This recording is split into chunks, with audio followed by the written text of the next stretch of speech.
It's fine. If I had to rate Zero Dawn on a scale from 1 to 10, I'd put it at about a 6 or a 7.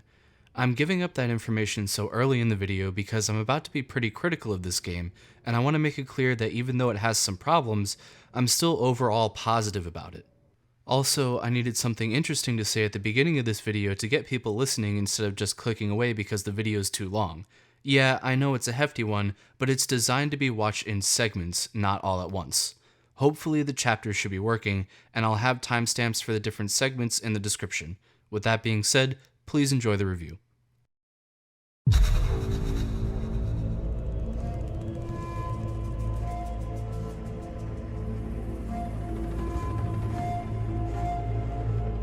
Horizon Zero Dawn was released in early 2017 as a launch title for the PS4. It was initially met with great success and critical acclaim, and for good reason. The development studio Guerrilla Games was only known for its linear first-person shooter franchise Killzone and had no previous experience in developing an open-world action RPG before taking on Horizon.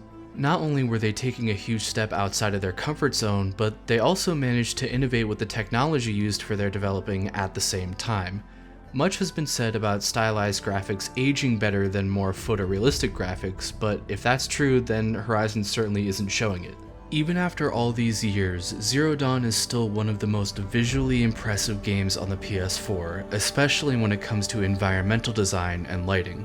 If you've watched a few reviews of the game, then you might be a bit surprised to hear that, since all anyone ever wants to talk about when this game comes up is how bad the facial animations are. That and the usually subpar voice acting and the long loading screens, but the consensus seems to be that this game is setting up a good foundation that the next game in the series will build on and improve with better animations, acting, and processing power. I don't doubt that they will fix some of those surface level issues in the next installment, but I disagree with the notion that this game is setting up a good foundation for its sequel. Horizon Zero Dawn has some fairly major problems that are much more closely tied to its identity as an open-world action RPG. Please don't misunderstand me though, Zero Dawn is a very good game. It's even great at times, which means it's an easy game to recommend. The combat has a weightiness to it that surprisingly feels similar in some ways to God of War 2018's combat. There are some innovative gameplay concepts, and the enemy designs are all top-notch. The story seriously stumbles in certain areas, and I definitely wouldn't say it's a positive overall, but there are some storytelling moments that are absolutely brilliant, and they really are worth the slog through the shittier parts. You're just gonna have to trust me on that one. I definitely suggest you play this game, preferably before watching the rest of this video, but I'm not picky. You've probably already guessed from this video's length that I'll be talking about a majority of this game, but nevertheless, spoilers are ahead, you have been warned.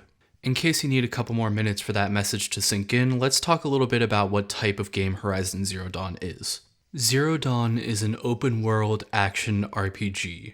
We're going to take each of these elements and break them down a little bit to see if and how the game uses each of them to its advantage. Let's start off with talking about open-world games. So, what is the appeal of an open world? What makes you want to play an open-world game?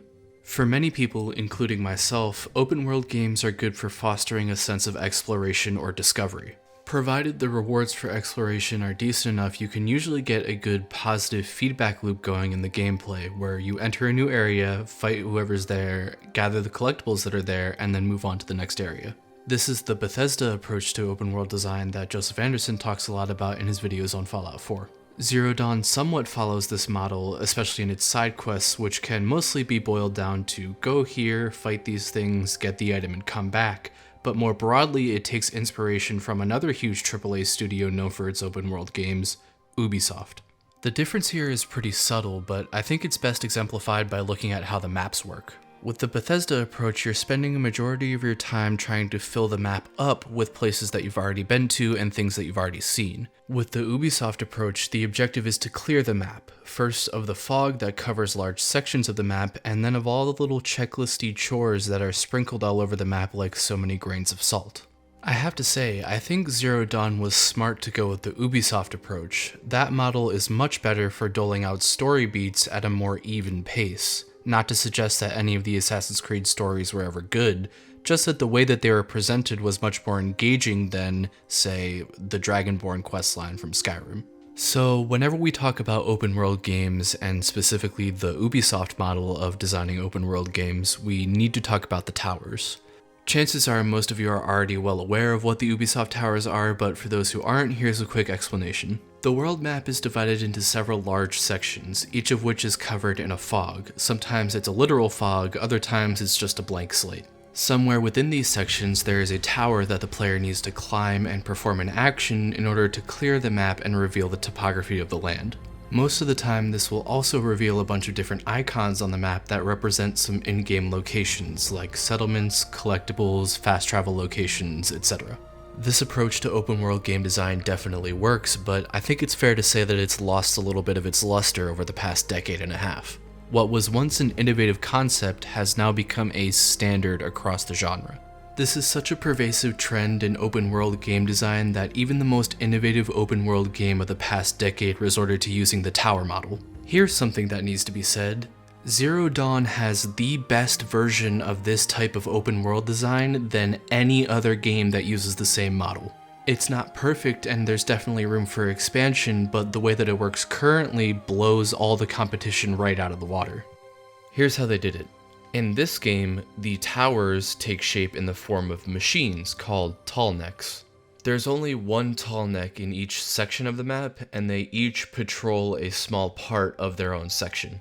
Normally, the area that they're patrolling is also guarded by a host of machines that are supposed to gate off certain levels of players from going to places that they're too underleveled for.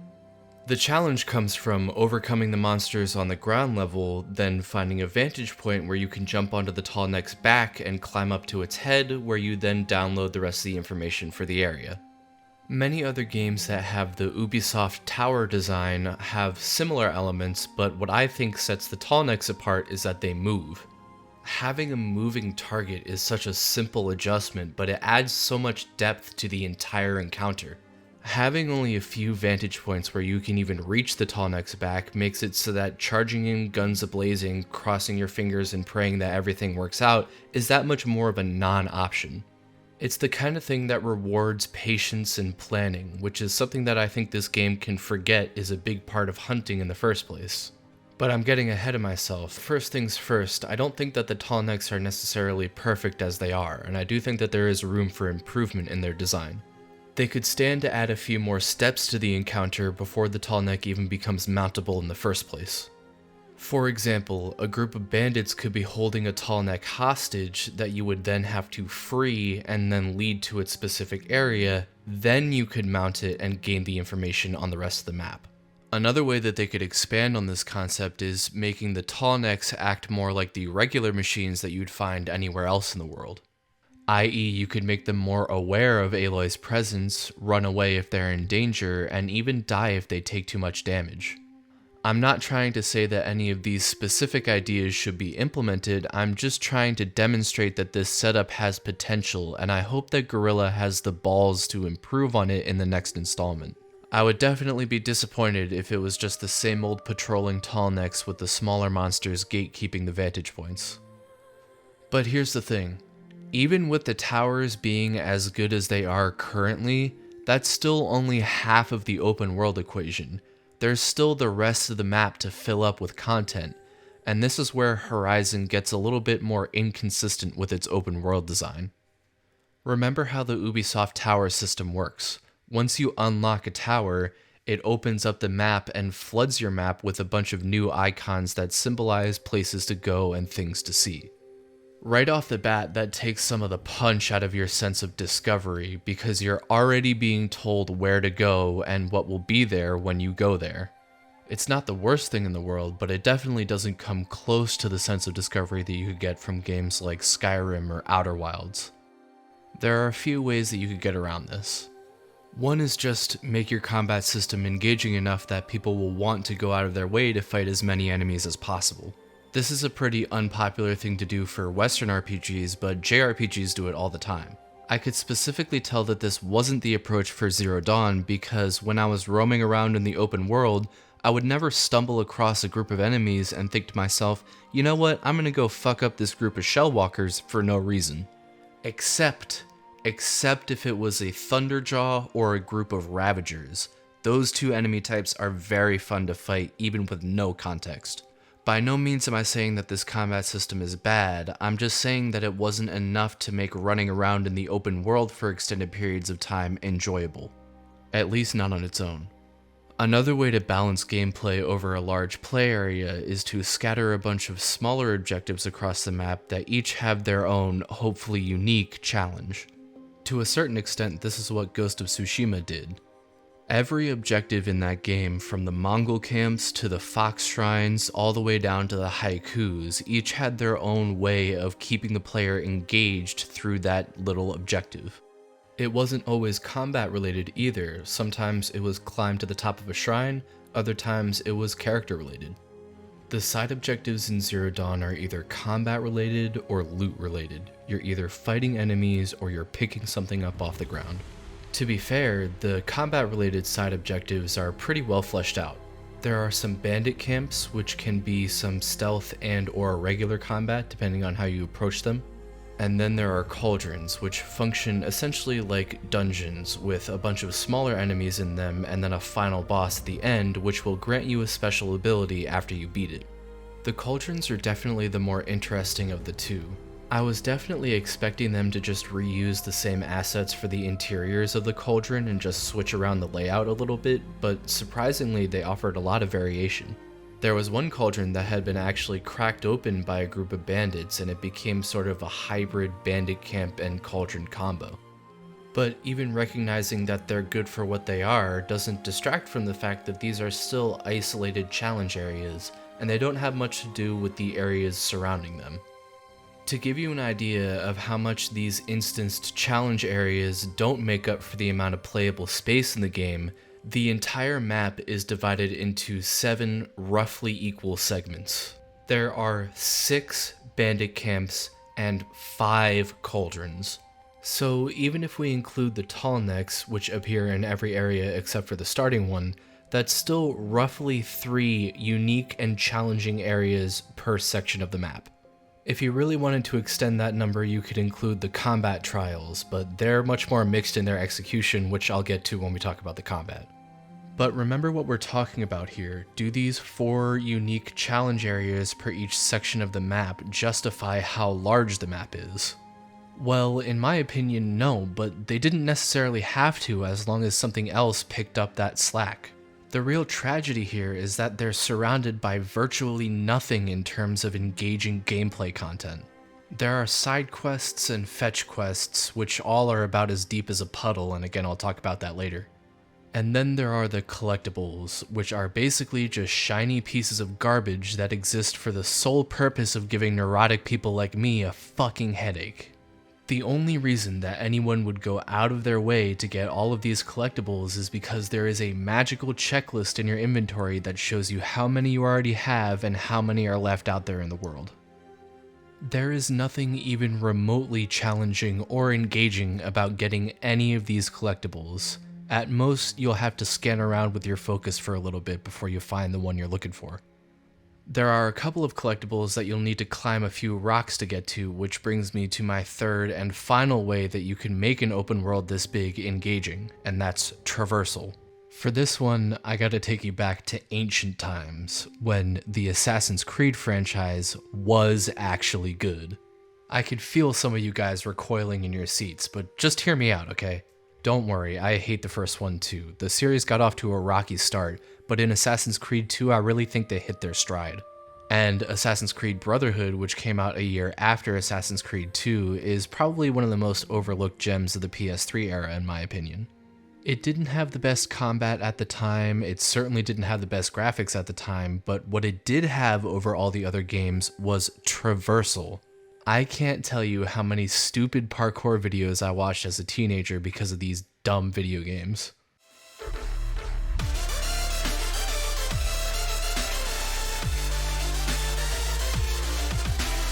Here's the thing. It doesn't matter if the content at point B is not engaging, as long as getting from point A to point B is the fun part of the game. And the more area you have on your map, the more prominent this issue would become, right? I mean, who's gonna trek through 15 minutes of open space if it's not engaging to do so? Well, nobody really, and I don't think even a lot of modern developers think that they would do that because they litter their games with a bunch of fast travel locations. This is exactly why I have a love-hate relationship with fast travel, because on the one hand, it is nice not to have to retrace your steps through vast swaths of uninteresting open land.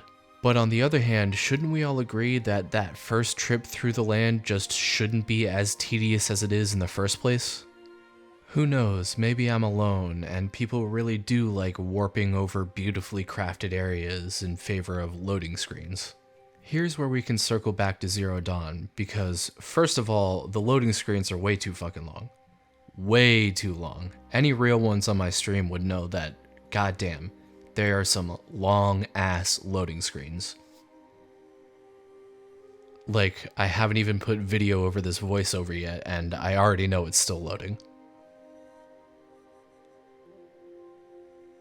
Second of all, Zero Dawn came really close to making fast travel interesting, or at least making you think twice before using fast travel a bunch of times in a row. In the very early game, fast traveling uses up a consumable resource called a fast travel pack. Like many of the consumable resources in this game, if you run out of fast travel packs, you can forage around for the materials to craft some on your own. This is great, and it's beautiful, and it's wonderful, and I love it, because it works on multiple levels. It encourages you to forage, which is an integral part of the hunting experience, and it's also something that Aloy's presumably had to do for her entire life. It pushes you to new and different areas of the map that you might not have otherwise gone to unless you were looking for resources in the area. And it's just straight up fun, especially hunting the local wildlife, which is a nice change of pace from the hordes of machines that you'll be fighting throughout the game. But the best part about it is that it takes something that you would normally take for granted, fast traveling, and makes it something that you have to think about. The only problem is they threw that shit out the fucking window and put an infinite fast travel pack in the game. But Tom, you say to me, if you didn't want the infinite fast travel pack, why would you buy it? Because it's there, you asshole. Do you seriously think that this game is designed to teach you impulse control? The infinite fast travel pack is a huge cop-out, and it's indicative of one of two things. The first and less likely of the two options is that the developers over at Guerrilla Games did not have faith that their audience would be willing to spend more than 2 seconds deciding whether or not they wanted to fast travel. If this is true, then I'd say Guerrilla Games definitely underestimated its audience's attention span and patience.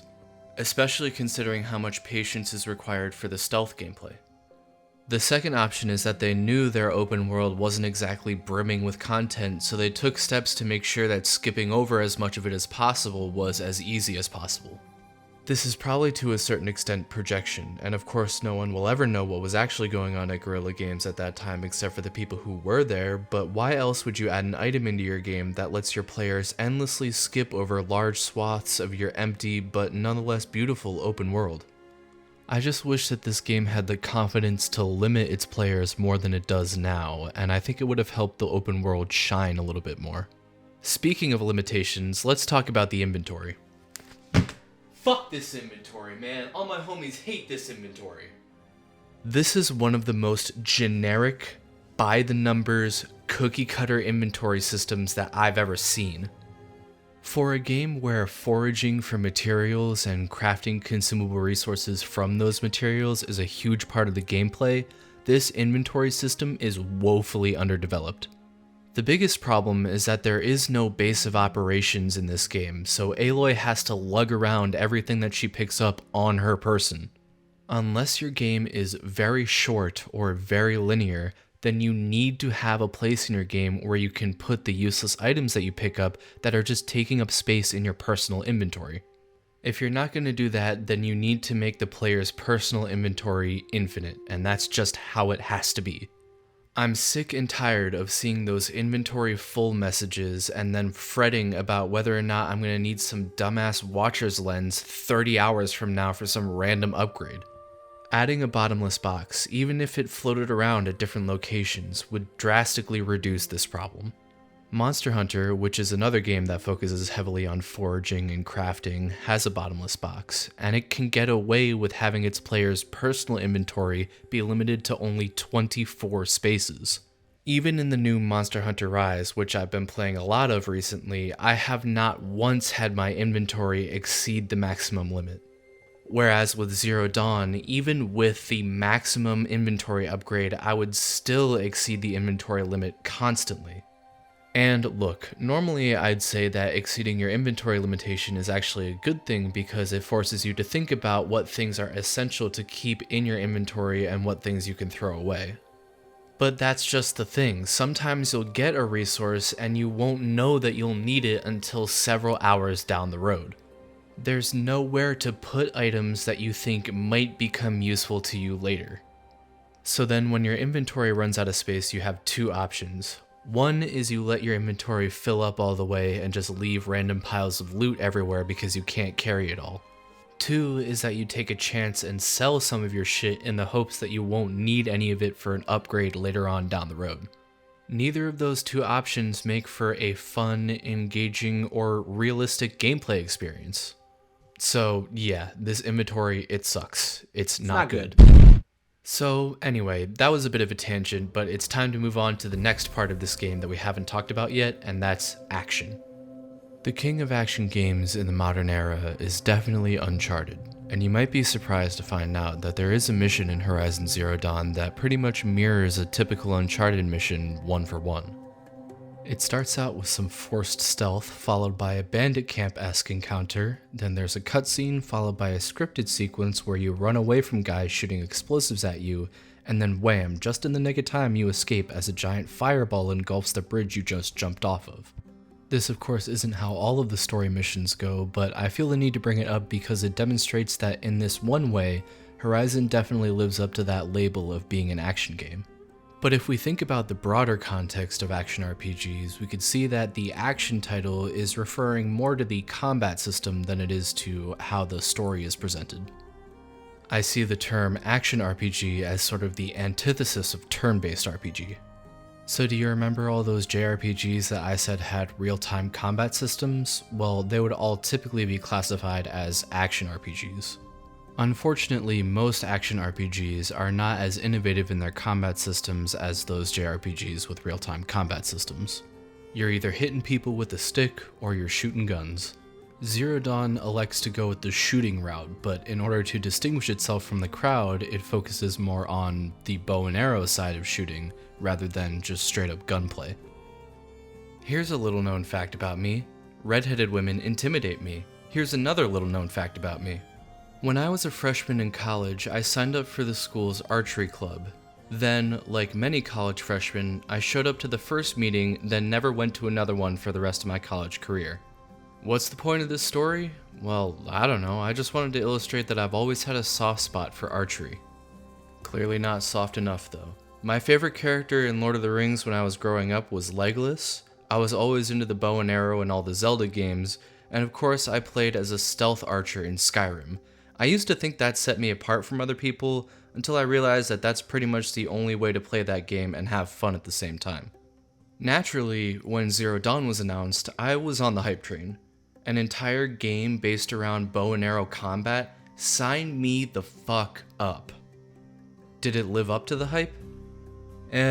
Kinda. When it first came out, I was a huge fan, but even back then, I was aware of some of the weaknesses that have only grown more prominent in my mind as I've replayed the game more recently.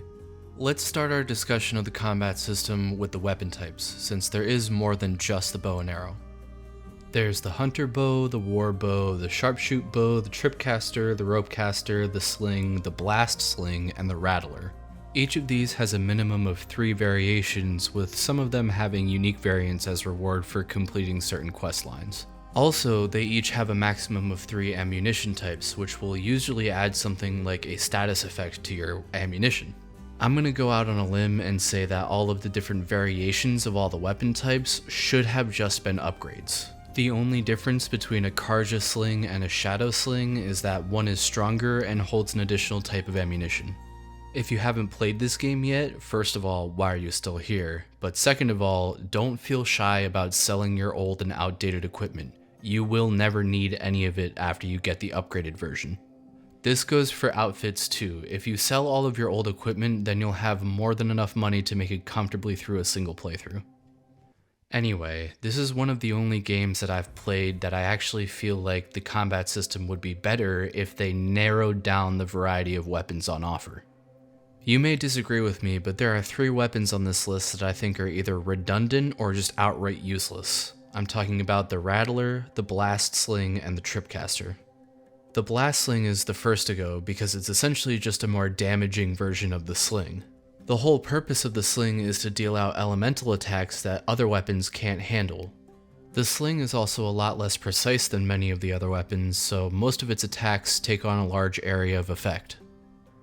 There are other weapons that specialize in dealing heavy damage that are also way more precise than the Blast Sling, which is important because most enemies have weak spots that you need to target in order to damage them efficiently.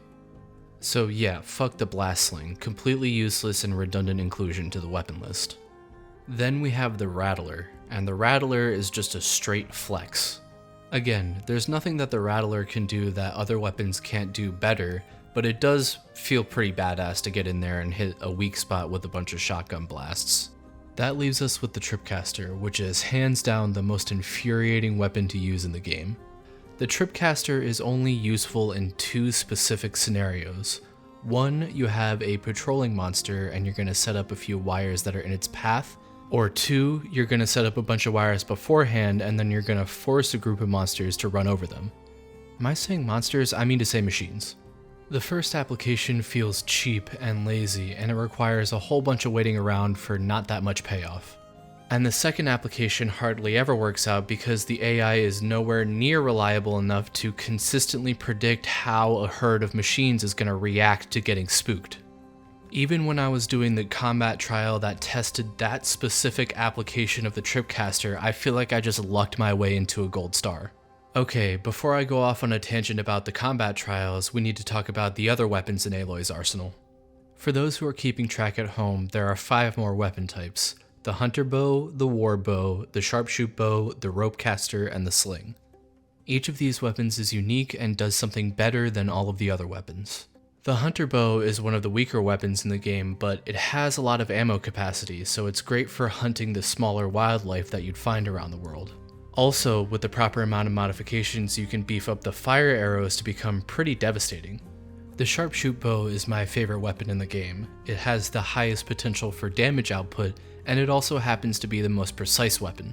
Also, in the upgraded versions, you get the Tear Blast arrows, which are great for peeling off armor and useful components off of some of the larger monsters. Machines, god damn it. We've already talked about the Sling a little bit, but again, it's an AoE weapon that focuses on dealing large amounts of elemental damage.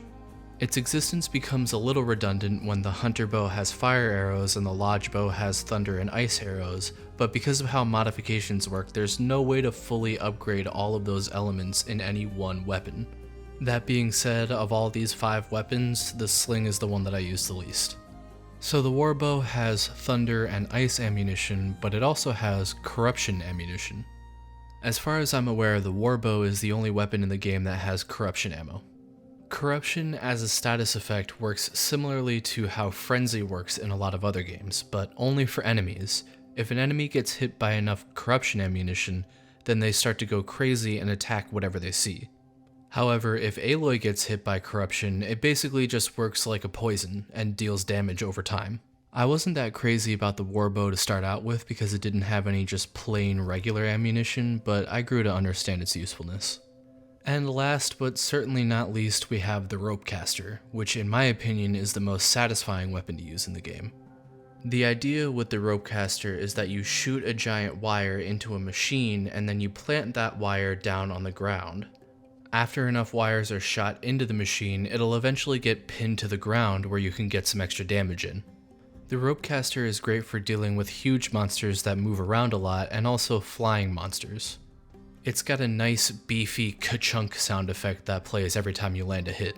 It's also the only weapon in the game that only has one type of ammunition. Unfortunately, I don't think I was ever able to use the Ropecaster to its true potential because at any one given time, Aloy is only allowed to switch between 4 different weapons. In order to switch weapons mid-combat, you need to hold down a button to bring up the radio menu, where you can quickly swap between any of the 4 weapons and any of their distinct ammunition types. Radial menus like this are fantastic, and I much prefer them to any linear or box type setup. I also think it's a great touch that they slow down time instead of completely stop it when you open it up. Unfortunately, even this radial menu has its frustrating quirks. Why can you only swap between 4 weapons at a time? That's such an arbitrary number, especially considering that Aloy has to be carrying all this stuff on her all the time. Not to mention all the ammunition, the traps, the materials to craft the ammunition, and all the other scraps that you pick up along the way. I know I've already complained about the inventory, but I'm just gonna have to take all the opportunities I can get to slam it. It's so bad. The crux of the issue here is that the combat system is supposed to facilitate large, exciting, bombastic moments of pure action. And you know what doesn't do that? Having to go into your inventory and swap out your weapons for basically no reason whatsoever. You could say that this is done to get players to prepare themselves for a fight before actually going out and looking for it. But if that's the case, then it's very clearly not enough. On top of that, there are ammunition types that are absolutely redundant. I've already talked about how all of the slings ammunition types are redundant if you're using the hunter bow and the war bow at the same time, but the sharpshoot bow is another great example of this. The sharpshoot bow has ammo that's specifically designed to deal as much damage as possible, and it has another type of ammunition that's specifically designed to do as much tear as possible. But then, for some inexplicable reason, there's a third ammunition type that focuses both on damage and tear, but it doesn't do either of those half as well as the other 2 ammunitions. What is the purpose of this ammunition type? You could say it's there if you run out of the other 2 ammunition types, but oh wait, you can craft new ammunition from the radial menu. Every weapon in the game has an ammunition type just like this one, and if you cut them all out, then there's more than enough space on the radial menu for all of the weapons to fit comfortably. If I had to sum up all of my problems with Zero Dawn's combat system in one word, it would be unfocused. It feels like only a few select combat encounters were really given some polish, and the rest were left not necessarily unfinished, but half-baked. Instead of using those encounters with a high degree of polish as a foundation to build off of, what they did was slowly deconstruct it over time until all of the most common encounters are also the simplest. And being simple is by no means inherently a bad thing, but when your combat system is balanced around complex enemies, you can see how fighting another herd of grazing machines can be, boring. Not to mention that stealth encounters could easily take up as much as a third of the game's total combat encounters. Now, I like stealth a lot. So much in fact that it seems like I'm the only person in the world who actually enjoyed doing the bandit camps. But the thing about stealth gameplay is that it only really shines when encounters are specifically designed around it. And even then, if you don't have a good understanding of what makes stealth gameplay enjoyable to begin with, then it's very easy to screw it up. Stealth revolves around patience. Even Aloy herself has multiple lines about how patience is the key to hunting. But patience is not the same thing as sitting around and doing nothing.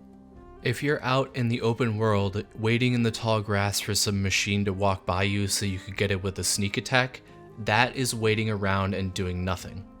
But if you're perched outside of a bandit camp waiting for that perfect opportunity to get a headshot on one of the sentries, that, to me at least, is very engaging. In stealth, patience is key, but in my opinion, the pace of the encounter should always be in the hands of the player. That's why the combat trial that focuses exclusively on stealth combat is such a hilarious fumble.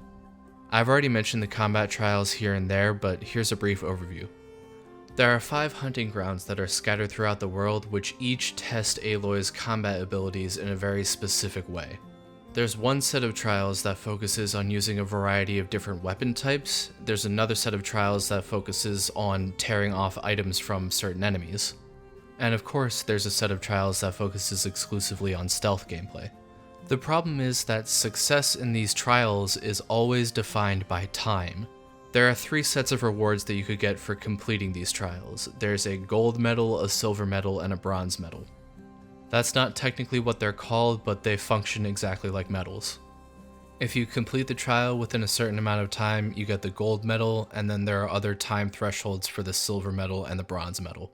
This is basic time trials shit, I'm sure you guys have seen this before. This isn't a problem for many of the combat trials. In fact, most of them are pretty fun to get down, but it's a clear issue for the stealth trials. Remember, stealth revolves around patience, and the pace of the encounter needs to be in the player's hands. Having to complete a stealth trial in under a minute and a half just demonstrates such an intense lack of understanding of what makes stealth gameplay interesting. It's so bad it's almost funny. It's like this stealth trial was just a complete afterthought. Because of course the only way to beat it is to rush in guns blazing and not give a fuck if anything sees you. It's not even like you can upgrade your stealth abilities enough that you'd be able to complete the challenge in time without being noticed, which is about as haphazard of a transition as I can muster into talking about the third and final topic we'll get to before we get to the story, and that's Zero Dawn's RPG elements. Unfortunately, most of this game's RPG-ness is directly tied to how it presents its story, so what we're going to do instead is a bit of a combat addendum where we talk about the RPG elements that directly affect only the gameplay. I'm talking, of course, about the leveling mechanics and the skill tree. I am not going to broach the subject of whether or not it was a good idea to put a skill tree in this game in the first place. I think we should all just bunker down and expect every AAA game released for the foreseeable future to have a skill tree in it. Also, oddly enough, I wouldn't have minded that much if the skill tree had more of an impact on the story. Zero Dawn rips off the conversation wheel mechanics from the Mass Effect series, but it fails to rip off the Paragon and Renegade choices that made that wheel system work. But I'm getting ahead of myself again. The point is that the skill tree only has an impact on combat. As a matter of fact, right now would be a great opportunity to talk about the melee combat in this game, and I definitely meant to leave out the melee combat discussion until right now. I totally didn't forget to talk about it when we were doing the dedicated combat discussion. On my first playthrough of this game, I didn't really give the melee combat a second thought, because after all, this game is essentially built on its archery-based combat. But on my second playthrough, I wanted to spend less time lurking in the shadows and more time getting upfront and personal with some of these machines. This naturally led me to use the spear more often, and I started paying attention to the skills that you could get for it in the skill tree. The spear on its own, without any upgrades, is still a pretty damn fun weapon to use. It's got a lot of heft to it. It's got a light attack and a heavy attack, and the most effective way that I found of using those attacks was to first knock the machine down with a heavy attack and then go in with a bunch of light attacks. And this is where the skill tree comes in, because one of the upgrades that you can get on the skill tree is to make it more likely that your heavy attack will knock down some of the larger machines. The problem is, well, I guess it's not really a problem, but the thing is that there's another ability on the skill tree that lets you do a critical hit on any enemies that are staggered. Normally when an enemy gets staggered, there's a little timer that counts down until they're ready to get back up again, but when you do a critical hit, that timer just goes away. There's some weirdness that happens after you land a critical hit. It's like there's so much lag that it lasts even after the animation for the critical hit ends. But that's okay, because you could just hit them with another heavy attack and then they'll get staggered all over again. Do this enough times and you can keep most machines stun locked for an indefinite period of time. Especially if you have that skill that I was talking about just a second ago, which makes it easier to stun the larger machines. So you can stun lock some machines with your spear. What's the big deal? Well, I think it's just a small example to show that the skills in the skill tree weren't really thought out as well as they could have been. If that one example is not enough to convince you, then don't worry, we can look at some other skills, especially many of the skills in the stealth tree. The silent strike, the leader strike, and the strike from above all should have been baked into Aloy's moveset from the very beginning of the game, especially considering how the game opens. I'd include the longer roll in that list as well, and I'd get rid of the ability that makes it so that enemies lose sight of you faster, or that they just don't notice you as much. Anything related to how the AI reacts to you during stealth encounters should be handled by the difficulty modifier that you choose at the beginning of the game.